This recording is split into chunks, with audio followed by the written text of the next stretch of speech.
Her words hit the dinner table like a slap, each syllable biting through the quiet clink of cutlery and the soft murmur of conversations around us. "You're uneducated and jobless," she spat, her wine glass trembling in her hand like a gavel about to deliver a final verdict. My mother-in-law, Maureen Blackwell, had never been subtle about her disdain for me. Her lips curled into a triumphant sneer, and I could practically see her picturing my shame like a prize she'd just won. I glanced at my wife, Brielle, hoping she'd speak up, hoping for just a flicker of defense or a quiet, "That's enough, Mom." But all I got was the same wide-eyed silence she'd been practicing since the day we got married.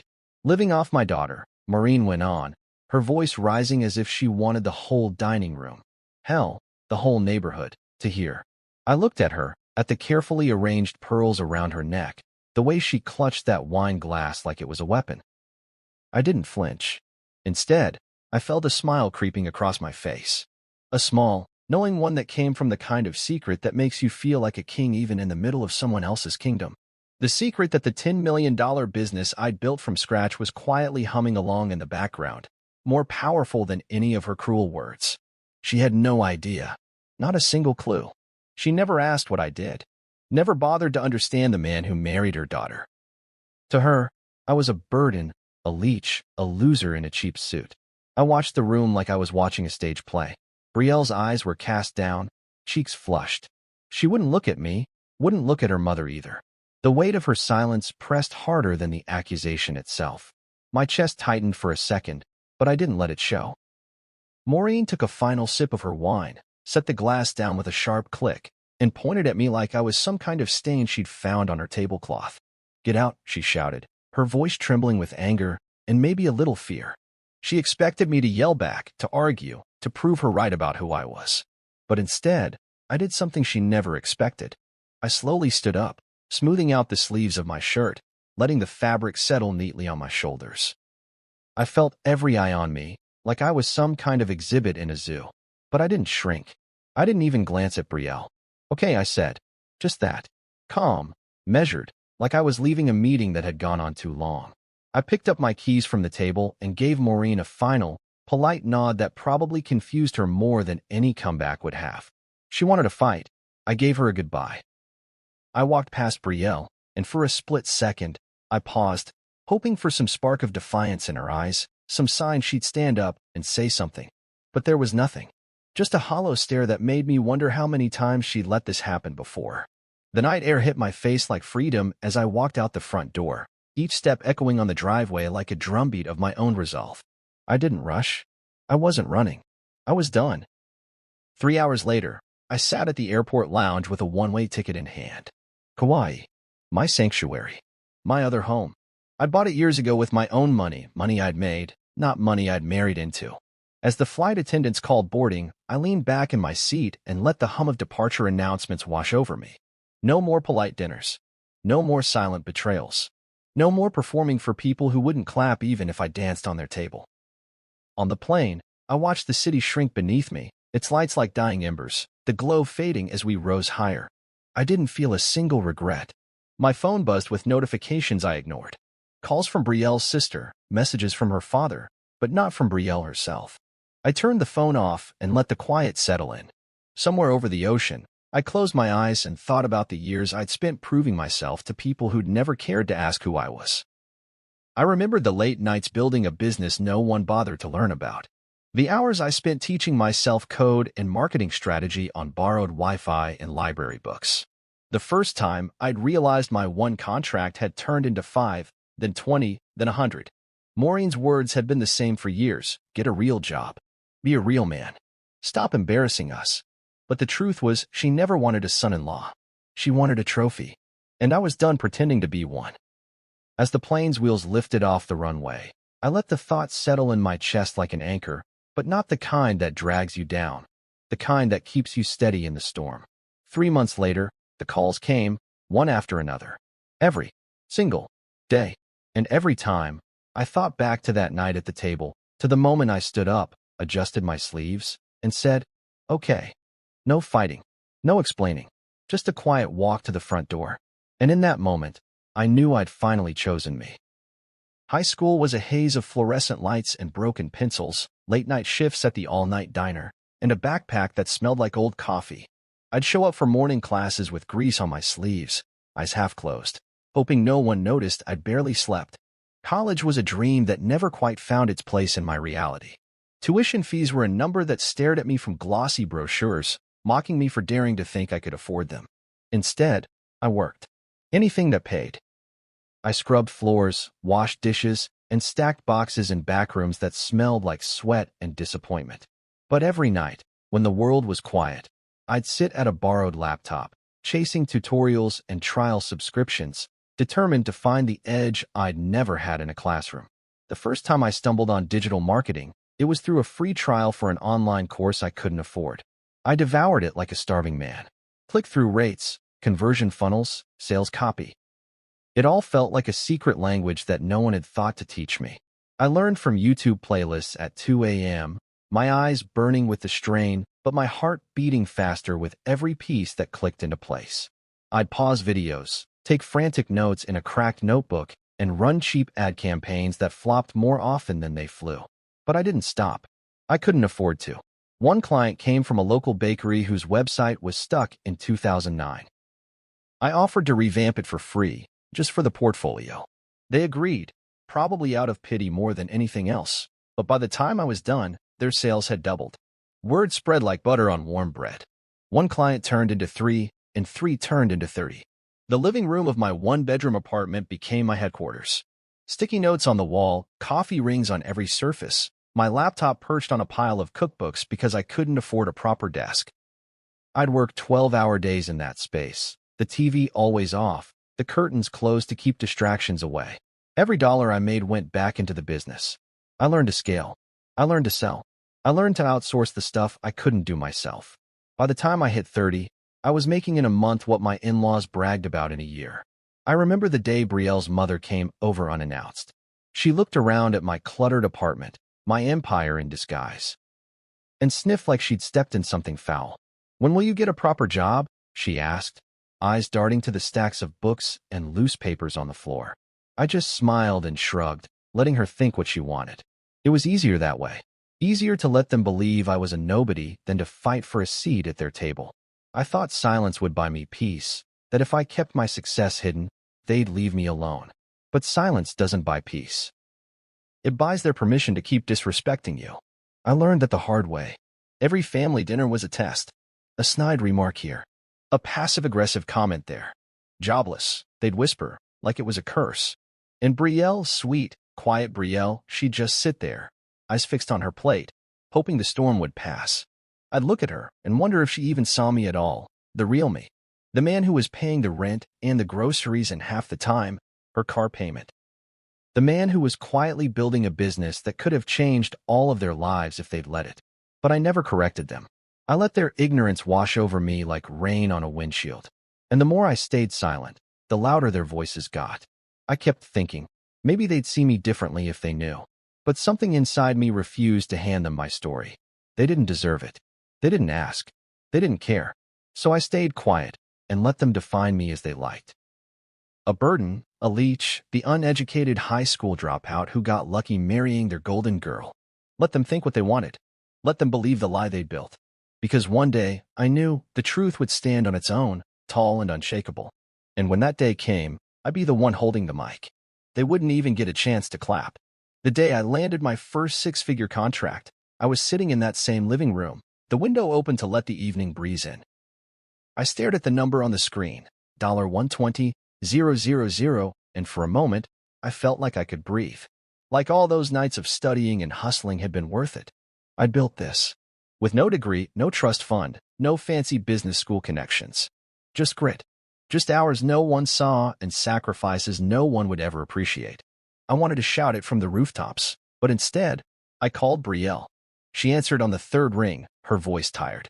"Hey," she said, as if it were any other night. I told her about the contract, expecting her to be excited. But she just sighed and said, "That's great, babe." And that was it. No follow-up. No questions. I'd been hoping for a spark, but all I got was a spark plug that didn't fire. That was the night I realized she didn't really know me. None of them did. And maybe they never would. I hung up, closed the laptop, and sat there in the glow of the street lamp outside, feeling the weight of all the things I'd never said. I wasn't jobless. I was unstoppable. And one day, I'd show them all, without even trying. Because the day would come when silence would end, and the numbers would speak for themselves. And in that moment, I wouldn't have to prove a single thing. The night it all blew up started like any other forced family dinner at Brielle's childhood home. The air in that house always felt a little too heavy, like it was carrying the unspoken tension that lived in every corner. Maureen Blackwell had perfected the art of hosting. Everything from the centerpieces to the wine pairings screamed curated perfection, but she never bothered to hide her disdain for me. She'd always managed to make me feel like an intruder in my own marriage, a guest in a life I was supposed to share. Her smile was sharp, like a blade hidden in a bouquet of roses. Every time she looked at me, it felt like a challenge. And every time, I tried to smile back, to keep the peace, to avoid adding fuel to a fire I knew she'd light at the first opportunity. We were at dessert, her favorite time to strike, apparently. Everyone was relaxed, bellies full, guards down. The table was a vision of elegance. Fine china, gleaming silverware, candles flickering with a warm glow that belied the coldness I felt creeping in. Maureen had that look on her face, the one she wore before she pounced. Her eyes were fixed on me, her lips twisted in a smile that didn't reach her eyes. I braced myself for whatever was coming, but even then, I wasn't ready for the venom she unleashed. "You're just a high school graduate," she said, her voice syrupy sweet but sharp as glass. She let the words hang in the air, watching them settle like dust. The room went quiet. Every fork paused in midair, every conversation silenced as if the world itself was holding its breath. "No job, no future, no class," she continued, each word dripping with a satisfaction she didn't bother to hide. She leaned back, her wine glass perched delicately between her fingers like it was a trophy she'd earned. I felt every pair of eyes at that table on me, some curious, some sympathetic, some smug. I looked at Brielle, praying for her to say something, to stand up for me, for us. But she just stared at her plate, her hands folded neatly in her lap like a child waiting for permission to speak. My stomach twisted. It wasn't Maureen's words that cut me deepest, it was Brielle's silence. I could have fought back against Maureen. I'd rehearsed comebacks in my head 1,000 times. But Brielle's silence was a blade I never saw coming. I glanced around the table. Her father, her sister, even the family friends they'd invited to witness this spectacle. Not one of them looked at me like a man. Just a charity case, the guy who lucked into their family by marrying the daughter they thought deserved better. My mind raced. I wanted to scream, to flip the table, to remind them that I wasn't the one who needed a handout, that I'd built something they couldn't even imagine. But the words got stuck somewhere between my chest and my throat. A lifetime of swallowing my pride to keep the peace had trained me too well. I took a deep breath, feeling the weight of that silence pressing on me like 100 hands. I pushed my chair back slowly, the legs scraping the hardwood with a sound that felt too loud, too final. I reached for my water glass, took a sip like it was the last ritual of a man about to leave his own execution. I set it down, wiped my mouth with a napkin, and looked at Maureen. Her eyes glistened with triumph, like she'd finally won a game she'd been playing since the day I met her. I gave her a small nod. I saw her confusion flicker for a moment, the smallest crack in her armor. "All right," I said. Just that. No explanation. No fight. No apology. I let the word hang in the air like a challenge no one expected. I wasn't going to give her the satisfaction of a breakdown. I wasn't going to defend myself to people who'd never wanted to understand me. I stood up, feeling every eye follow me as I moved. My heart was pounding so loud I thought it might shatter the quiet. But I kept my head high, my steps steady. I wouldn't let them see me flinch. Halfway to the door, I felt the weight of that house lift off my shoulders.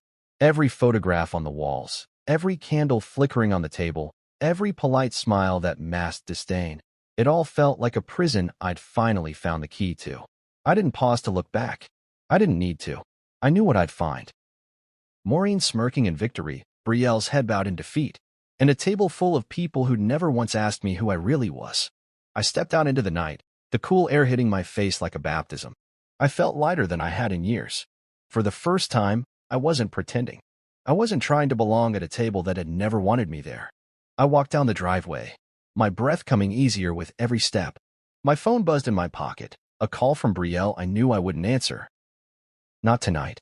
Not after that. The porch light flickered behind me, but I didn't turn around. I didn't owe them that. As I reached the street, I let out a breath I'd been holding for too long. The night stretched out before me, full of possibilities I hadn't dared to imagine. I didn't know where I'd go or what came next. But I knew this. I was done. Done playing the role they'd written for me. Done sitting at a table where my worth was measured by the letters after my name or the shoes on my feet. I was done being silent. Done being small. I'd let them think I was jobless, worthless, powerless. Let them believe their own lies. Because one day, they'd learn the truth. And on that day, I wouldn't even have to raise my voice. I didn't even pack. I just walked out of that house, leaving everything behind except the certainty that I was finally free. The air outside was cool against my face, a sharp contrast to the suffocating tension that had built up in that dining room like a bad smell. I drove home in silence, my mind a swirl of thoughts that didn't want to settle. Part of me wondered what Brielle was doing, if she'd run after me, if she'd call or text or try to fix what her mother had broken. But the other part of me, the part that had been waiting for this moment, knew she wouldn't. She'd stand there in that fancy dining room, eyes downcast, hands folded, wishing I'd just laughed it off like I always did. When I got home, I didn't even turn on the lights. I moved through the familiar darkness, letting my hands guide me to the hallway closet. My passport was in the lockbox on the top shelf, right where I'd left it. I grabbed it, along with my laptop and the duffel bag I always kept packed for emergencies. The same one I'd carried on my first business trip, the one that still smelled faintly of airport coffee and cheap cologne. I stood there for a second, the weight of it all settling in. This wasn't an emergency. This was liberation. I opened my laptop and searched for the next flight to Kauai. First class, no layovers. My hand hovered over the Book Now button for a second, but I didn't hesitate. I hit Purchase and felt a sense of calm wash over me. I wasn't running away. I was choosing myself. My beachfront villa in Hawaii had been my secret workspace for years. The place where deals were made, strategies were born, and where I reminded myself that I didn't need their approval to be successful. Now, it would be my sanctuary, a place to rebuild on my own terms. I zipped the duffel shut and walked through the house one last time. Every corner felt like a memory, a ghost of a life I'd outgrown. The couch where Brielle and I had our first real fight. The kitchen where I'd cooked countless dinners, hoping to impress her, to make her proud. The bedroom where silence had settled in like an unwanted guest. I didn't feel sadness, just relief. I locked the door behind me and headed for the airport, the streetlights passing overhead like silent witnesses to my exodus. The flight was long, but the first-class seat felt like a throne. I ordered a drink I didn't need, stared out the window at the endless stretch of night sky, and let the hum of the engines lull me into a strange kind of peace. Somewhere over the Pacific, I thought about Maureen, about her wine glass raised like a sword, about the smirk she wore like a crown. I wondered if she felt triumphant now, if she was already planning how to spin my exit as proof that she'd been right about me all along. Let her. She'd built her castle on assumptions, and I'd let her. I'd handed her the stones and the mortar, but no more. When the plane landed, the warm, humid air hit me like a welcome home. The sky was streaked with the first hints of sunrise, the horizon blushing pink and gold. I stood on the tarmac for a moment, breathing it all in. This was mine, my safe place, my own slice of paradise. I caught a cab and gave the driver the address. As we wound through the narrow streets lined with palm trees and small shops opening for the day, I felt the weight on my shoulders start to lift. The villa was just as I'd left it. The scent of salt and hibiscus in the air, the sound of waves crashing in the distance. I unlocked the door and stepped inside, the cool tile floor grounding me in the moment. No in-laws. No dinner tables. No silent stares or forced conversations. Just me and my laptop. I dropped my bag in the hallway and walked to the living room. The ocean view stretched out before me, a canvas of possibility. I opened the sliding doors and let the breeze fill the space, carrying away the last traces of that dinner table, that house, that life. I set up my laptop on the teak table by the window, the same spot where I'd closed deals worth more than my in-laws' entire net worth combined. I powered it on, the familiar glow of the screen like a sunrise of its own. Within a week, I'd landed 2 new contracts, each one bigger than the last. My phone buzzed with congratulatory emails and calendar invites from CEOs who actually respected me, who saw me as an asset, not a liability. Every time I hit send, I felt a little stronger, a little more like the man I'd always known I was.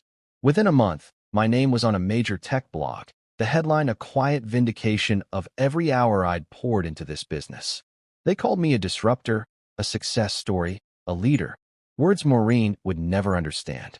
Words that weren't for her. Meanwhile, back in Brielle's world, the call started. At first, just a trickle, a voicemail from her, a text from her sister. Then it was a flood. Missed calls, emails, messages that started polite and turned desperate. They didn't get it. They never had. They built their world on assumptions, and now that I'd stepped out of it, they realized I was the foundation. Without me, the cracks were starting to show. I let the calls go to voicemail. I wasn't ready to answer. Not yet. I'd spent too long explaining myself to people who'd never bothered to ask the right questions.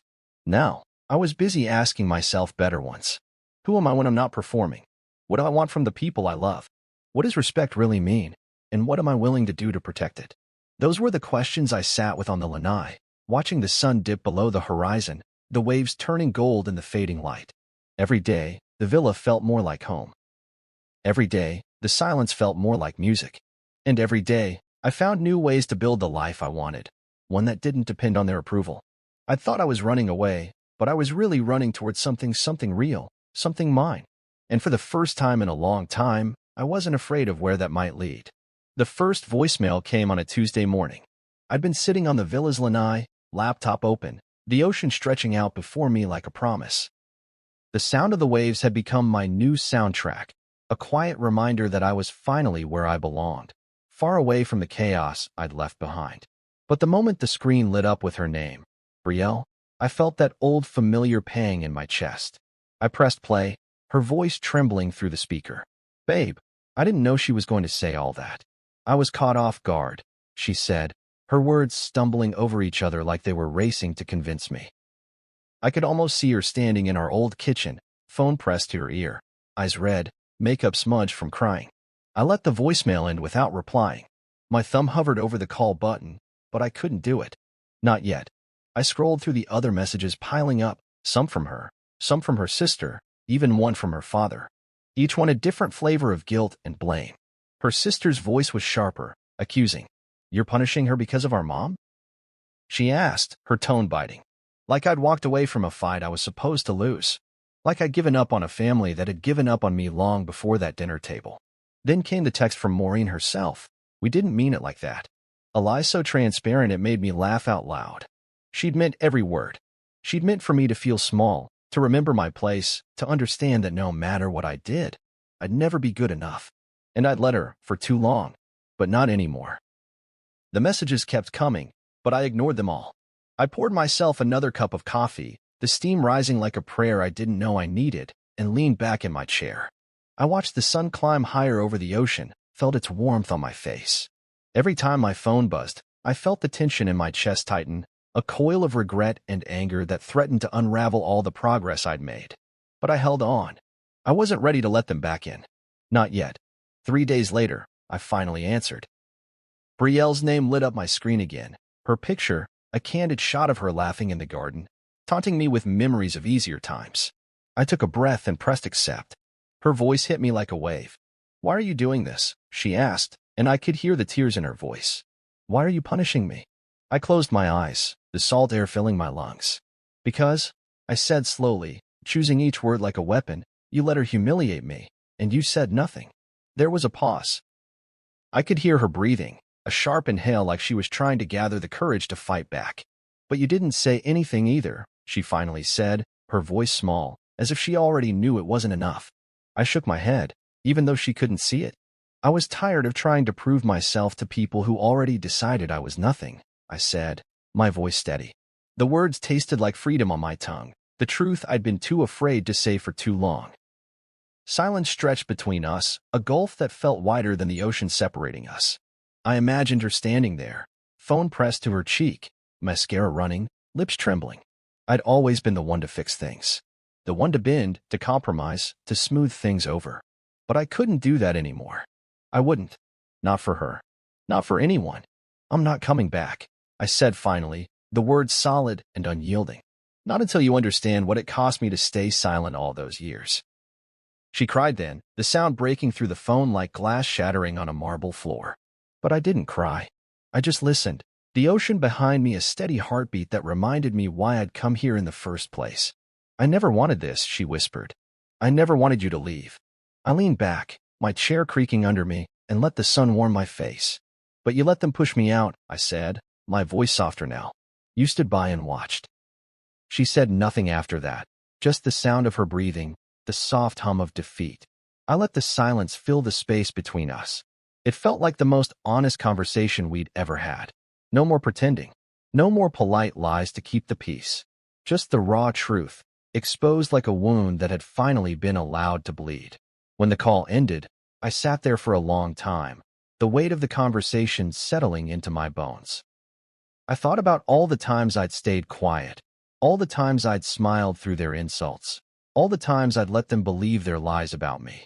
I thought about the years I'd spent trying to belong to a family that never wanted me, and I felt something shift inside me, a sense of peace, a sense that maybe, finally, I didn't have to prove anything to anyone.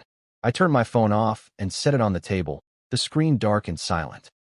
I picked up my laptop and dove into work, my fingers flying across the keyboard like they were chasing something real, something that mattered. Every email I sent, every strategy one drafted, every contract I signed, it was all mine. No one could take that away from me. Not Maureen, not Brielle, not anyone. The calls kept coming, but I didn't answer. Not until I was ready. And even then, I knew I'd never be the same man who'd sat at that dinner table, waiting for someone else to defend him. I'd learned that silence doesn't buy peace. It just buys them time to sharpen their knives. And I was done letting them. 3 weeks into my Hawaii reset, I woke up to a text from Brielle's father that made me laugh so hard I nearly dropped my coffee. Maureen's birthday is coming. Come back and surprise her. It read, like he'd forgotten the last time I saw Maureen, she'd practically spat in my face and called me worthless. Like he thought all the damage she'd done could be erased with a piece of cake and a plastic smile. I pictured Maureen's birthday dinner, imagined her face when I walked in, the forced cheer in her eyes when she realized I'd survived her venom. And I laughed. They still didn't know. Didn't know the villa I'd fled to was mine, bought with money I'd made on my own terms, money I'd earned with late nights, risk, and grit, not through their dinner parties and connections. Didn't know that the anonymous investor who paid for the new roof at their church, yes, the same one Maureen bragged about at every service, was me. I'd written that check after Brielle had told me her mother was afraid they'd have to close the church if donations didn't come in. I'd sent the money quietly, no signature, no strings, because I still wanted to be decent, still wanted to be the bigger man. They'd praised that investor in the Sunday Bulletin. Maureen had called him an angel. If only she knew. And the wine brand they worshipped at every family gathering. The one they toasted to celebrate anniversaries and promotions. One of my clients. A small piece of a marketing campaign I'd designed. They didn't know that the discount code she shared with her friends at the country club had been built in a conference room in my villa, my team analyzing every detail to make that bottle feel like a luxury she couldn't afford without me. The irony wasn't lost on me. I scrolled through my phone, reading the messages from Brielle's father, the ones that dripped with a strange mix of desperation and obliviousness. She misses you, he wrote. She didn't mean it. I nearly choked on my coffee. She'd meant every word. She'd meant for me to feel like I didn't belong, like I'd never belong. That was her way, control through shame, power through humiliation. I set the mug down on the table and stared out at the ocean, the waves rolling in like they always had, constant and untouchable. I thought about the way I'd let them define me for years. The way I'd shown up to every family dinner wearing my best suit, pretending I was grateful to be there, letting them believe I was the lucky one. I'd let them think I was jobless because it was easier than explaining the hustle, the risk, the sleepless nights. Easier than laying out the contracts and the invoices and the digital footprints of a business that had outgrown the apartment I started it in. Easier than showing them that their dinner table gossip had no power over me anymore. They'd spent years treating me like a charity case, a man who'd stumbled into their daughter's life and latched on because he had nothing of his own. But the truth was, I'd always had everything they wanted and never dared to reach for themselves. Freedom, control, the ability to build something from nothing and watch it grow into an empire. They thought I was broke, that I'd come crawling back to beg for their acceptance. But they didn't know that every time I stepped away from their table, I was stepping into a life they couldn't even dream of. I thought about going back for that birthday dinner, just for the satisfaction of seeing Maureen's face when I pulled up in the rental car, when I walked in wearing a suit that cost more than her dining room chandelier. I imagined the polite applause, the forced smiles, the way she'd offer me a seat at the table she'd tried to keep me from. But then I pictured the conversation, the small talk, the inevitable barbs hidden behind every compliment, and I felt the bile rise in my throat. I'd spent enough time trying to fit into a world that was never mine. I'd build a world of my own, and it was time I started living in it. I opened my laptop and pulled up my financial dashboard. Numbers danced across the screen, contracts signed, invoices paid, a future that didn't need her approval or her birthday dinners. I'd built this. Every dollar, every client, every late night spent perfecting proposals while they slept. I was the investor. I was the silent partner. I was the one who'd kept their world spinning without them ever knowing my hand was on the wheel. And now that I'd stepped away, I realized I'd been the one propping them up all along. They thought I was broke. They thought I was lost without them. They thought I'd come running back the moment they called. But the truth was, I'd been free from the moment I chose to walk out that night. Free from their expectations, their assumptions, their demands that I be grateful for scraps when I was building feasts elsewhere. They didn't know that the house they envied online was mine, that the beach view they'd swooned over in my photos was my living room, that the anonymous donor they'd thanked in Sunday service was the man they'd dismissed as jobless. I let the thought settle in my chest like an anchor, grounding me in a truth I'd always known but never let myself believe. I didn't owe them anything. Not my time, not my money, not my presence at their table. I closed the laptop and leaned back in my chair, the ocean breeze carrying away the last traces of their hold on me. I kept my money quiet because I thought silence bought peace. But silence had just given them space to underestimate me, and I was done being underestimated. My phone buzzed again, another message from Brielle's father. "She's sorry. Come home." I stared at the words for a moment, my finger hovering over the reply button. But then I put the phone down and stood up, stretching my arms to the sky. The sun was high, the waves calling, and my life was waiting. They thought I was broke. They thought I was powerless. But the only thing I'd ever been was quiet. And now, even the silence felt like a luxury I'd earned. I sat at the edge of the lanai, the ocean stretching endlessly before me, when I decided it was time to say what needed to be said. For too long, I'd let their voices fill my head. Maureen's sharp jabs, Brielle's timid silences, even the pitying looks from Brielle's father and sister. Every one of them had shaped a version of me that didn't exist. The jobless leech, the man who owed them everything, the one who should be grateful just to be tolerated. But they'd never asked who I really was. And I'd never volunteered to show them. Until now. I opened my laptop and drafted the email with hands that didn't shake. Not this time. I addressed it to Brielle, Maureen, her father, her sister, and anyone else who'd ever sat at that table and pretended to know me. Since everyone was so concerned, I typed in the subject line, letting the sarcasm drip through every keystroke. I paused for a moment, staring at the blinking cursor. This was more than just a message. It was the closing of a chapter I'd let them write for me far too long.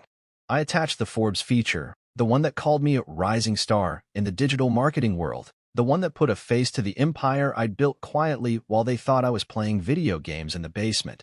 Then the financial statements, proof of my $10 million in earnings last year, every dollar accounted for. The villa's deed, with my name in bold letters under owner. A polite but firm note. I'm not angry. Just done explaining myself. I've never been jobless. I just stopped trying to impress people who rooted for me to fail. Consider this your formal unsubscription from my life. I stared at those last words, feeling them sink in. For years, I tried to earn their approval with polite smiles, by biting my tongue, by playing the role of the grateful son-in-law who always asked for scraps. I'd let Maureen's insults roll off me like water, telling myself it was better than starting a war that Brielle would be forced to mediate. I'd watch my own wife's eyes dart away every time her mother said something cruel, watched her shrink into silence instead of standing up for me. And every time, I told myself it wasn't worth the fight. That peace was more important than pride. But now, sitting here with the waves crashing against the shore, I realized that peace wasn't real. Not when it came at the cost of who I was. Not when it meant swallowing my worth so they could feel tall. I had sinned. The message disappeared into the digital ether, carrying with it every ounce of my silence, every apology I'd never owed them. For the first time in years, I felt light. Like I'd shed a weight I'd been dragging behind me, a weight I didn't even realize I'd been carrying. My phone buzzed almost immediately. Not calls, texts. A flood of them. Brielle's name flashing over and over. Please call me. We need to talk. This isn't fair. Maureen's number 2. We didn't mean to hurt you. Lies, all of them. They'd meant every word at that dinner table. They'd meant for me to feel small. And I had. But not anymore. I didn't open the messages. I let them pile up, each one another reminder of the life I was leaving behind. For 2 days, my phone didn't stop buzzing. Each notification felt like a mosquito bite, annoying but harmless. I let them buzz. Let them beg. Let them try to rewrite the story I just closed. I spent those days working, signing new clients, refining marketing strategies, building a future that had no room for their approval. Every time the screen lit up, I felt stronger. I didn't know them explanations anymore. I didn't know them anything. On the 3rd day, the calls slowed, the texts fewer, the desperation fading into silence. I imagined them sitting around that same dining table, Maureen with her wine glass trembling, Brielle staring at her phone, her father trying to smooth things over. I imagined the questions. Did he really do all that? How could we not know? Why didn't he say anything? The answer was simple. They never asked. And I was done volunteering my truth to people who couldn't handle it. I stood on the lanai that evening, watching the sun sink into the sea, the sky painted in gold and purple.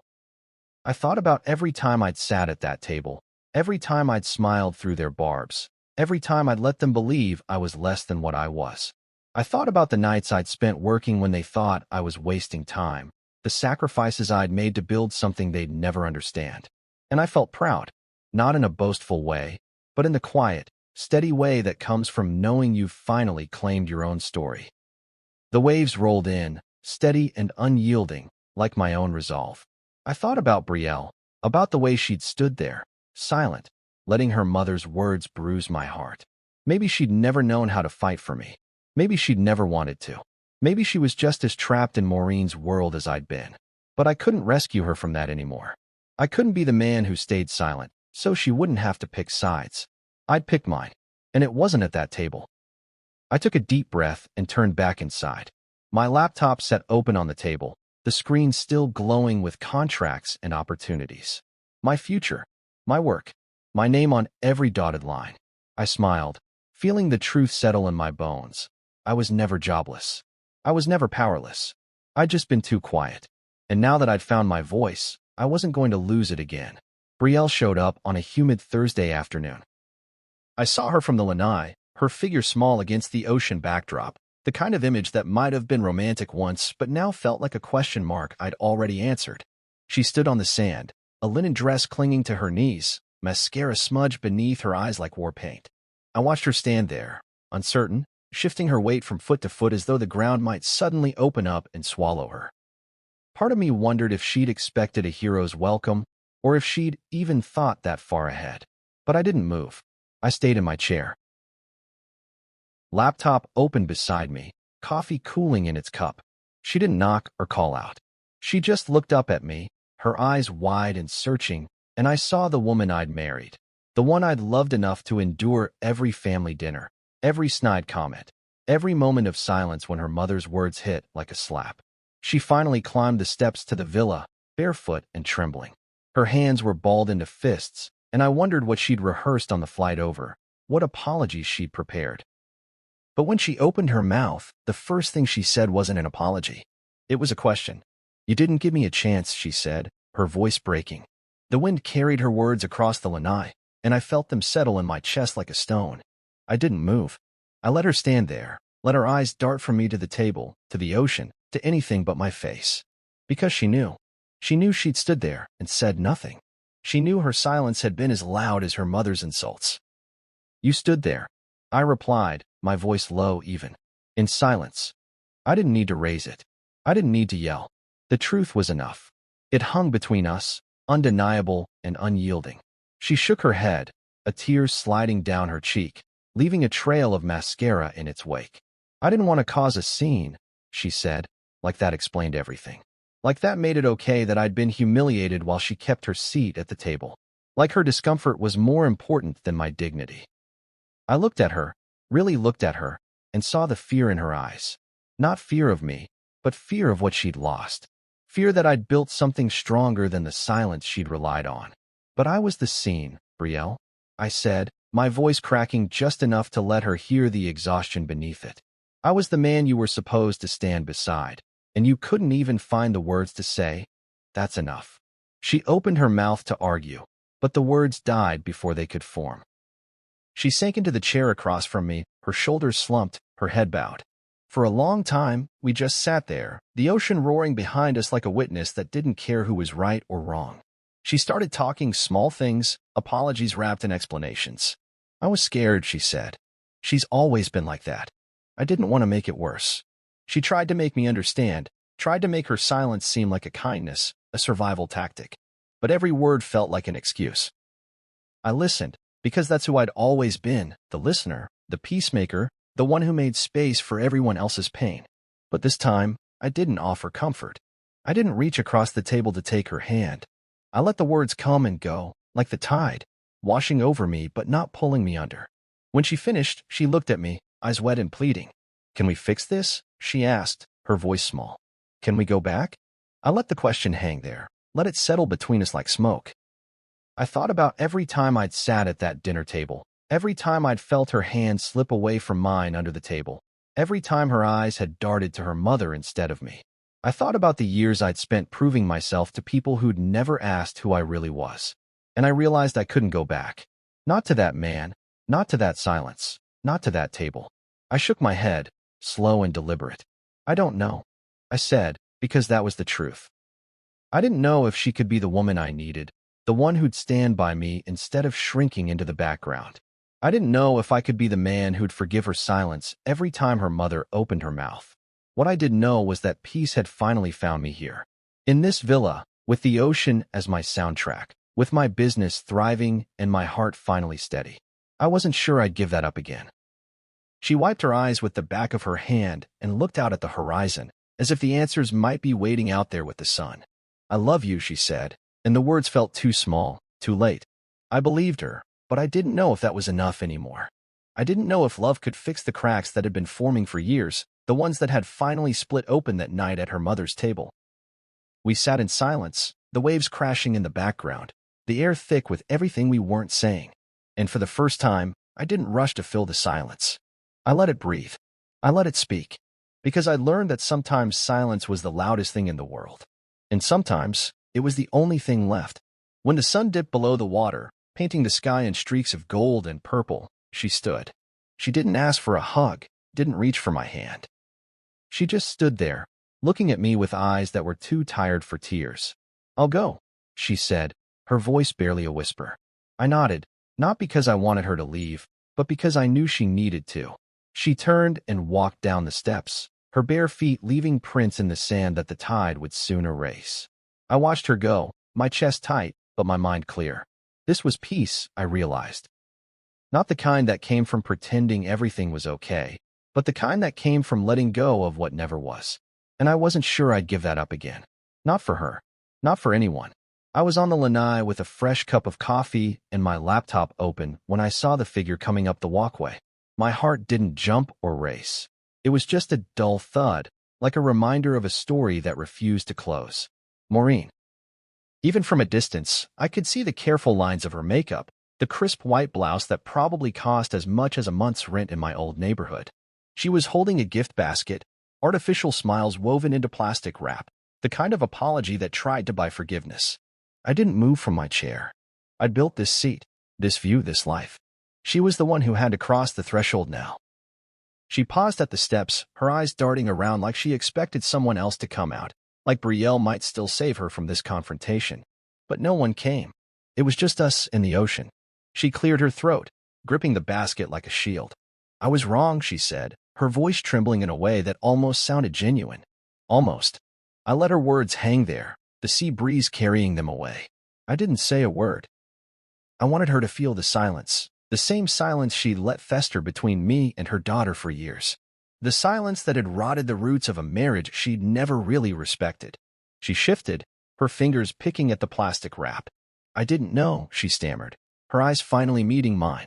I didn't know you'd, she stopped, searching for the word. Succeeded? Survived? Proven her wrong? I almost laughed, but the sound stuck in my throat. I leaned back in my chair, arms crossed over my chest.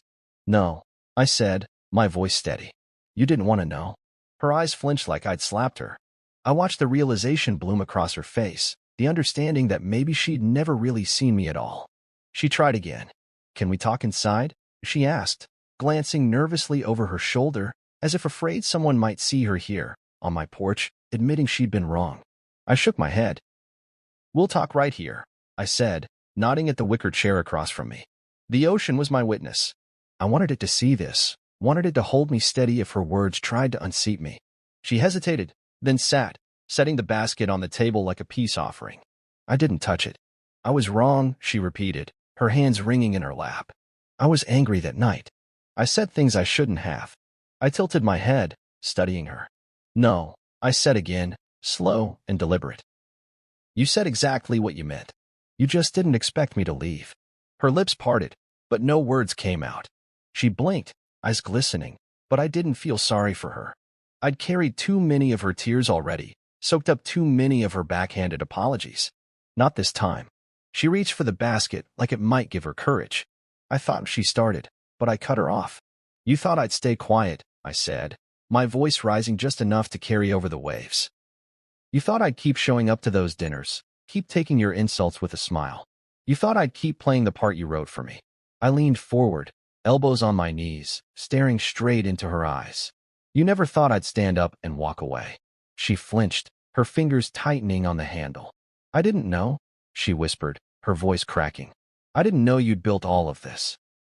She gestured weakly to the villa, the view, the life I'd carved out of the space she'd always claimed I didn't deserve.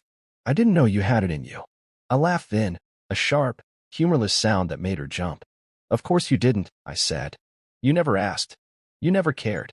You only saw what you wanted to see, a man who didn't measure up, who needed your daughter's family to survive. Her tears came then, sliding down her cheeks like an afterthought. I let her cry. Let her feel the weight of every insult, every sideways glance, every dinner table where I'd been the punchline. She sniffed and wiped her eyes with the back of her hand, smudging her mascara. Can we be family again? She asked, her voice small, fragile. I leaned back in my chair, crossing my arms, the ocean breeze cool against my skin. Family doesn't talk to each other the way you talk to me, I said, each word its own hammer. Family doesn't stand by while someone that love is humiliated. She opened her mouth to protest, but I raised a hand. No, I said. Listen to me. That night at your table, you showed me exactly who you are. And you showed me who I am to you. Nobody. She shook her head, but I kept going. You called me jobless. Useless. You humiliated me in front of everyone. And the worst part? My own wife sat there and let you. So no, Maureen. We can't just pretend it never happened. She covered her face with her hands, her shoulders shaking. I watched her, feeling nothing but a cold kind of finality. I'd carried her judgment like a weight for too long. Let her carry her own guilt now. I'm sorry, she sobbed. I really am. I sighed, the sound lost in the crash of the waves. I know, I said, but your sorry doesn't change what you did, or who you are. I stood then, pushing back my chair and looking down at her. You can take the basket with you, I said, nodding at her bride. I don't need it. She looked up at me, her eyes red and pleading. Please, she whispered. But I shook my head. No, I said, my voice firm. I don't owe you anything. Not an explanation. Not forgiveness. Not a seat at my table. She opened her mouth, but no words came. I turned and walked inside, leaving her on the porch with her basket and her tears and her apologies that came too late. Inside, I stood at the window, watching her sit there, the sun setting behind her, casting long shadows across the deck. I wondered if she'd finally see me for who I was, or if she'd always see the man she'd decided I was all those years ago. I wondered if she'd ever understand that the silence she'd counted on had ended the moment I chose to leave. And I realized it didn't matter. I'd built a life without her approval. A life that didn't need her blessing. A life that was mine. She stood after a few minutes, the basket dangling from her hand like a burden she wasn't sure she wanted to carry. She walked down the steps, her head bowed, and I felt a pang of something regret. Maybe. But it passed as quickly as it came. Some bridges don't need rebuilding. Some doors don't need reopening. And some people don't deserve a second chance to sit at your table. I watch her walk away, the ocean breeze lifting her hair, the sun painting her in gold and red. She looked small against the horizon, just another figure fading into the distance. I turned away from the window, the villa quiet around me, the hum of my laptop a steady reminder of the life I'd built on my own, for myself. I sat down at the table, opened my laptop, and dove back into the work that had given me everything she'd tried to take away. Every keystroke felt like a declaration. I am enough. I have always been enough.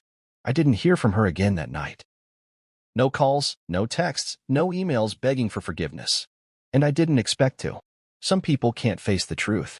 Some people can't look in the mirror and see who they really are. And maybe that was her story to live with. I had my own story now, one that didn't include her approval or her acceptance. I leaned back in my chair, staring at the screen, the ocean a steady rhythm beyond the window. For the first time in years, I felt free. Free from her judgment. Free from their expectations.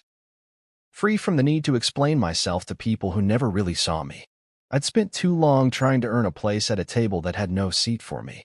But now, I had my own table, my own view, my own life. And I wasn't going to let anyone take that from me ever again. I didn't move back. The idea of it felt like trying to squeeze myself into a suit 2 sizes too small, all seams and no room to breathe. The villa on the coast had become more than just a hideaway. It was my home, my headquarters, my fortress. Every morning, I woke up to the hush of the waves and the smell of salt in the air, the sun warming my skin before I even left bed. It felt like a place built for truth. No fancy dinner tables, no forced politeness, no carefully rehearsed apologies. Just me and the rhythm of my own life. Brielle chose to join me. She came with a small suitcase and a quiet determination in her eyes, a determination I hadn't seen since the early days of our marriage. She didn't come out of guilt, or at least that's what I told myself. She came because she wanted a fresh start, because she'd finally learned that silence wasn't love, and that love wasn't a shield from consequences. We rebuilt carefully, piece by piece. There were boundaries now, honest ones that didn't bend for convenience. No more silent dinners where the air vibrated with unspoken accusations. No more pretending that love meant accepting every slap from the world, including the ones her family had delivered with a smile. Maureen stayed where she was. She still sent the occasional text, the occasional birthday card with a forced "love you" scrawled in neat cursive that always felt like a test. But I didn't reply. I'd learned that some bridges burn so completely they leave nothing but ash behind. And that's fine. I didn't need her at my table anymore. I didn't need her at all. Brielle understood that now. She didn't ask me to forgive Maureen, didn't beg me to come back to the family fold. She respected the distance I'd built, and in that respect, I finally found the partner I'd always needed. The business grew like a living thing, its roots stretching further than I'd ever dreamed. I hired a team, built a mentorship program for high schoolers who'd never had a shot at college. Every week, I get letters from kids who reminded me of myself. Scrappy, overlooked, but brimming with potential. I taught them what no one had taught me, that your worth isn't decided by a degree or a dinner table invitation. It's decided by the work you're willing to do and the integrity you bring to the grind. Those letters, those stories, they reminded me that the pain I'd carried all those years hadn't been wasted. It had grown into something that fed others. Sometimes, on quiet afternoons, I'd catch Brielle watching me from across the room. There'd be a softness in her gaze, a kind of wonder that maybe she'd never allowed herself to feel before. And in those moments, I'd smile at her, not because I needed her approval, but because I wanted to share the life I built with someone who finally saw me. We'd sit on the lanai together, our knees brushing, our fingers laced, and watch the sun dip below the horizon like it always had, like it always would. We didn't talk about Maureen, or the family dinners, or the apologies that had come too late. We didn't need to. We'd said all that needed saying the night I walked away. I'd learned that peace isn't always found in proving yourself right. Sometimes, peace is found in knowing you never needed their permission to begin with. That's what the villa taught me. That's what the ocean whispered every morning when the tide rolled in. It didn't matter how many times they tried to paint me as the villain, the failure, the jobless fool. I knew who I was now. I was the man who'd walked away from the table they'd set for me, and built one of my own. Maureen still thought she could find her way back in with gifts and half-hearted apologies, but I knew better. She'd made her choice when she'd let her words slice me open that night. And she'd made her choice every time she'd watched Brielle shrink into silence instead of standing up for us. I couldn't unhear the things she'd said, and I wouldn't pretend they hadn't left a mark. But I didn't carry that weight anymore. I'd left it on that dining room floor the night I stood up and said, "Okay, peace has a view. Mine looks like sunrise over the ocean, emails from clients who respect my work, kids who tell me I'm the reason they believe in themselves." It looks like Brielle, her hair tangled from the wind, her smile shy but real, finally unafraid to stand by my side. It looks like a life lived on my own terms, built from grit and late nights and the belief that I was enough, that I'd always been enough. And every time the tide comes in, I remember the man I was at that table, quiet, beaten down, waiting for permission to stand. I remember him, and I thank him for finally choosing to walk away. Because sometimes, the best way to prove you're right is to stop arguing and start living. And I plan on living every damn day.